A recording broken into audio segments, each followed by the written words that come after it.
Hey everybody, John here. It's another beautiful day in Pennsylvania. So I got a question for you.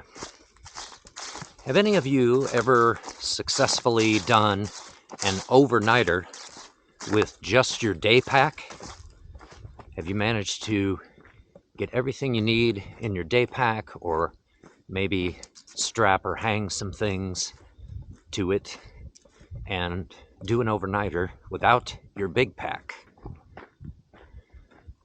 Because we are doing an overnighter, and I only have my day pack, as you can see, but we are helped by the fact that we're going to a shelter and there will be a bear box there. But for, I guess, years, I've been trying to figure out if I could manage to do an overnighter without my big pack and without those advantages. So it would seem that I definitely would have to forego bringing the canister, although, I haven't even tried to see if the empty canister will fit in my day pack, but obviously it would take up a lot of space in there.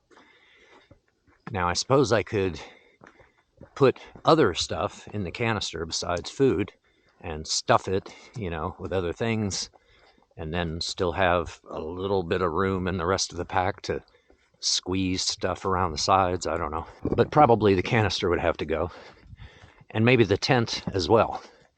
And I'd have to do a tarp shelter or something. But then without the canister, I'd have to hang a food bag, which I hate doing. But, so I'd have to bring paracord for that, which is not a big deal. That doesn't take up much space. So is it even possible? So this is pretty close, what we're doing tonight, but it's not quite, what I have in mind, where I could do any sort of camping and still have everything I need. One of the ideas I had is I could take the brain off of my big pack and stuff it with things and strap it to my belly, strap it around my waist so that it sits in front. And then, of course, I'm a big fan of bungee cords, as you know, so I could use bungee cords to strap things, to my pack and all that. What got me thinking about it was a few years ago, I went someplace where I had to fly, and I wanted to see if I could get by without any luggage. I traveled someplace and was there for 4 full days, and I took everything I needed in this day pack. I was able to stuff it in there, packing very efficiently and carefully, and I was amazed that it could be done. So that got me thinking, well, if I can do that, then maybe I could somehow do an overnighter with only my day pack. So I'm curious if any of you have managed to pull that off. So we're following this white blazed trail. It is past 6:30 now, 6:30 p.m., but we should be okay. It's only about a half-hour hike, or less than that maybe, to where we're going. So we'll see ya when we get there. Lots of firewood available. So now I guess I can tell you where we are. This is Oil Creek State Park, Cow Run Shelters camping area. Well, might have the place to ourselves tonight, because if there was anybody else here, seems like they'd be here by now. They've got the latrines here, and they've got trash collection. They've got water right there. The shelter's pretty nice. Whoa! Look at this! Whoa! Look at this! Look who just showed up! It's old dude on the trail! I was just saying that we might have the place to ourselves tonight. I mean, me and you, the viewers, but no, oh, look at this. They must have double booked. What's going on here? I don't know. All right. Hey, check it out. Only the day pack. Sweet. Okay, well, we've been chatting and catching up. Seems like I run into you in every corner of the state. You're everywhere. Yeah. That's amazing. You too. And we both had a little bit of, just shared a beverage to celebrate getting to camp. that's cranberry juice, as far as you know. Now I'm gonna cook up dinner. Packet Gourmet Dab's Smash Burger with secret sauce, which I guess replaces their. It was called Works Burger, right? Yeah. Yeah. The Works Burger used to have a packet where you mixed up the works after, and then you added it to your beef. But I think it's all in one now. I'm can't wait to see what Yeah. you think of this, So because you haven't even tried it yet, have you? no, I haven't. Now it's bring your own tortillas, which I forgot. So I guess I'm just gonna eat it just out of the You're having the low carb out of the version. pouch. Yeah. But brought mustard and mayonnaise and ketchup if needed. So let's see how this goes.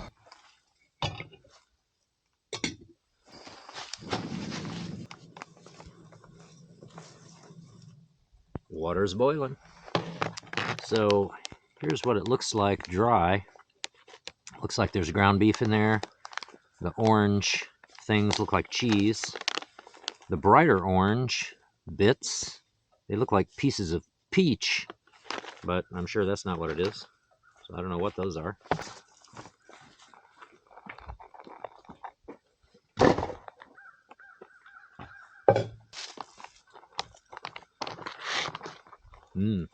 Already smells like a burger. All right, now this thing is supposed to steep for 20 minutes. Okay then. All right, well, we got the fire started and it's been 20 minutes. We'll have a taste without any condiments and then see what we might need to add. Breadless burger, since I forgot to bring a tortilla. I'll just try to imagine a delicious multi-grain bun or whatever. Yeah, that's pretty good.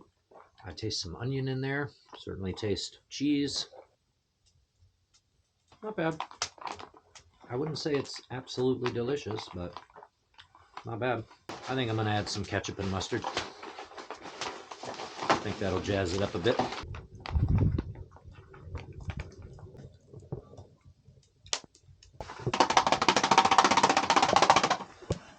You know what that reminds me of, that song?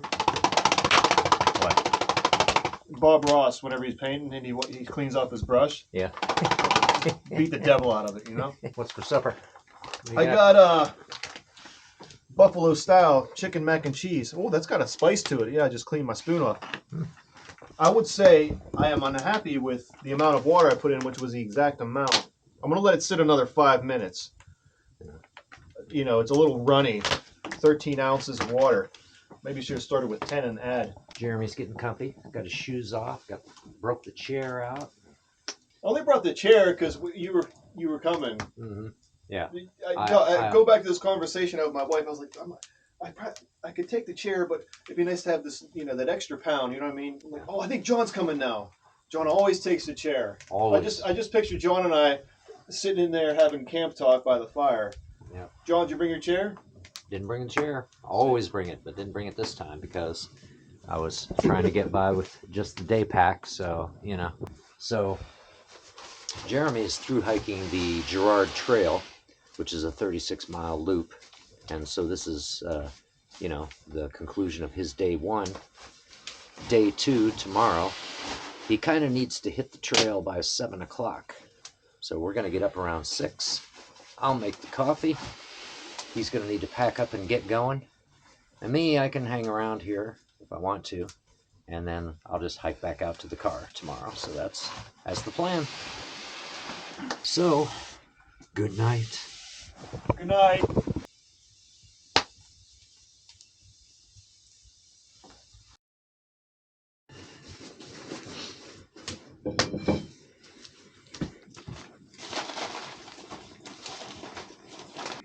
Sleep okay? Yeah.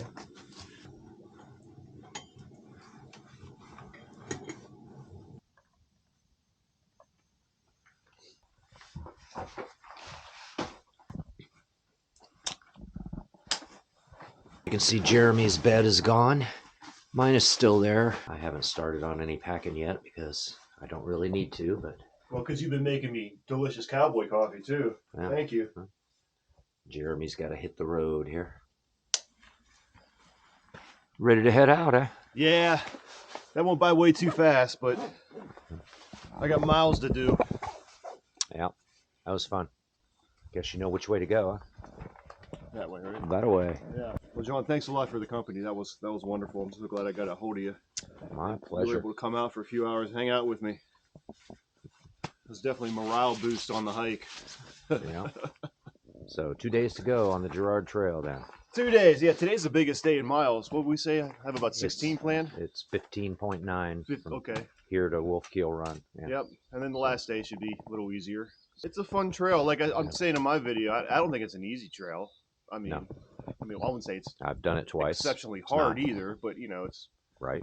it's got its things to draw you here, like these awesome shelters and the nearby town, you know, the history. So I recommend coming out here, checking it out. A lot of little loops you can do too. Yeah. Okay, John, that was fun, man. Okay. Let's get together again soon. Yep. It'll be warmer. All right. We'll be complaining about the heat. See you, man. Happy trails. Yep. See ya.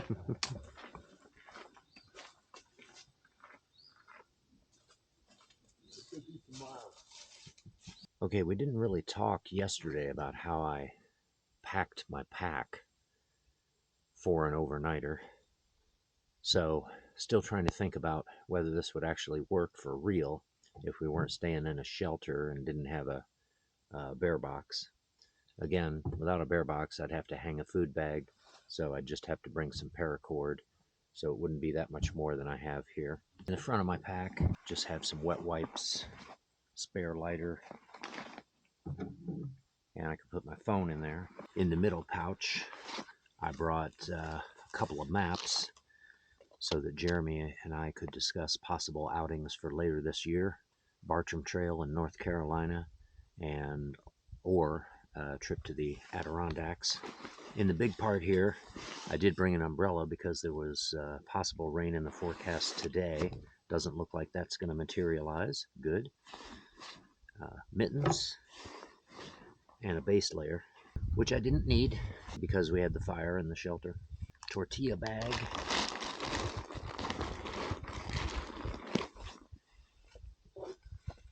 Food bag.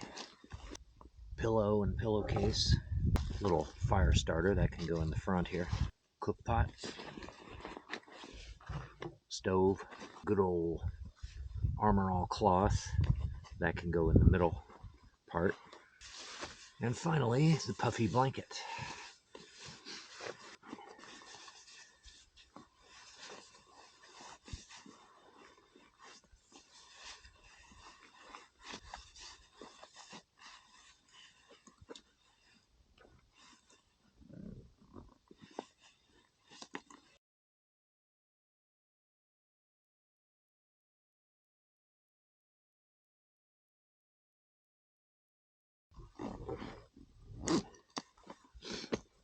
And this time I actually got it to zip all the way shut.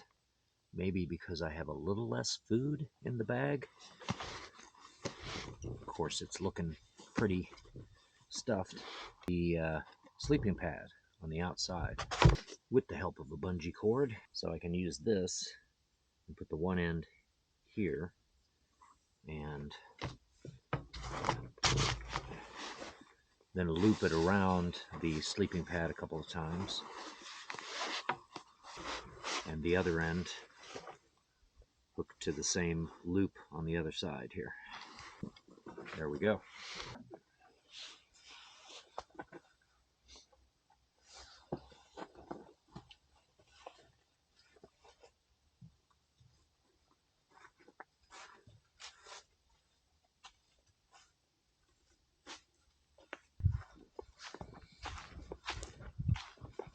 Jeremy went off that way to follow the Girard Trail. We'll go this way to follow the Road Trail. White blazes back to the parking lot. 0.4 miles, something like that.